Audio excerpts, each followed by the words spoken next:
নমস্কার। তো আজকে এমন একটা নদীর সম্পর্কে কথা বলবো যে নদীটি রক্তের নদী নামে পরিচিত। হুম ঠিকই শুনছেন, এটি আন্টার্কটিকায় অবস্থিত। তো এই আন্টার্কটিকায় এই যে বরফ জমে আছে, তো আন্টার্কটিকার একটা স্থানে যেখানে বরফ জমে আছে এবং ওই বরফের বুক চিরে একেবারে রক্তের মতো রক্তের মতো জল প্রবাহিত হয়, যে স্থানটি রক্তের নদী নামে পরিচিত, যেটা কিনা আন্টার্কটিকায় অবস্থিত। হ্যাঁ, এটা একটা বাস্তব ঘটনা এবং এইটা প্রথম 1911 সালে অভিযাত্রীরা লক্ষ্য করেন এবং এই জিনিসটা দেখে তারা হতবাক হয়ে যান যে বরফের মধ্য দিয়ে কিভাবে এই রকম শত শত লিটার রক্ত প্রবাহিত হয়।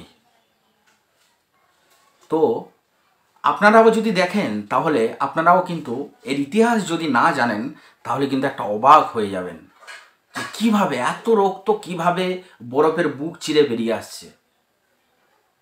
আসলে এর মধ্যে একটা রহস্য আছে। তো বিজ্ঞানীরা যখন এটাকে নিয়ে গবেষণা করে তখন দেখা যায় যেখান দিয়ে রক্ত প্রবাহিত হচ্ছে এখানে প্রায় 15 লক্ষ বছর আগে, আজ থেকে নোনা নদী এই বরফের নিচে চাপা পড়ে যায়, যে নদীতে কোনো অক্সিজেন নেই, কোনো হাওয়া নেই, কোনো কিছুরই অস্তিত্ব নেই। এখানে মূলত আয়রন আছে এবং এখানে ছোট ছোট জীবাণু আছে এবং ওই জীবাণু আর আয়রনের সংমিশ্রণে আয়রন অক্সাইড উৎপন্ন হয় এবং এই আয়রন অক্সাইডটি ভেঙে গিয়ে ওই নোনা জলটি রক্তের আকার ধারণ করে, মানে রক্তের যে কালার লাল, সেই লাল রং ধারণ করে। ফলে ওই জল যখন বেরিয়ে আসে বরফের বুক চিরে তখন মনে হয় যে সত্যি সত্যি কোনো মানুষ বা কোনো পশুর রক্ত এই বরফের বুক চিরে বেরিয়ে আসছে, কিন্তু আসলে এটা কোনো মানুষেরও রক্ত না, কোনো জীবজন্তুরও রক্ত না। তো সত্যি এই রহস্যময় জায়গাটি যখন প্রথম অভিযাত্রীরা দেখেন তখন হতবাক হয়ে যায় এবং রীতিমতো একটা সবারই মধ্যে একটা কৌতূহল সৃষ্টি হয়ে যায়।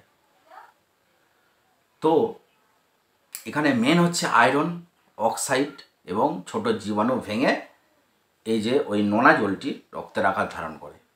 তো এটাই হচ্ছে এর মূল বিষয়। তো এটা মূলত আটলান্টিক মহাসাগরের অন্তর্গত লোহিত সাগরের একটি জায়গায় এটা পরিলক্ষিত হয়। হ্যাঁ, তো আমার এই ভিডিওর যে থাম্বনেলে যে ছবিটা দেওয়া আছে ঠিক এইরকমই আকারে প্রবাহিত হয় এই রক্তের জল, যেটা রক্তের নদী নামে পরিচিত। তো এইরকম আশ্চর্যজনক বাস্তবসম্মত এইরকম বিভিন্ন জায়গার বা বিভিন্ন অঞ্চলের সারা বিশ্বের এইরকম গল্প বা কথা শুনতে বা অজানা কোনো ঘটনা জানতে আমার চ্যানেলটি সাবস্ক্রাইব করে পাশে থাকবেন।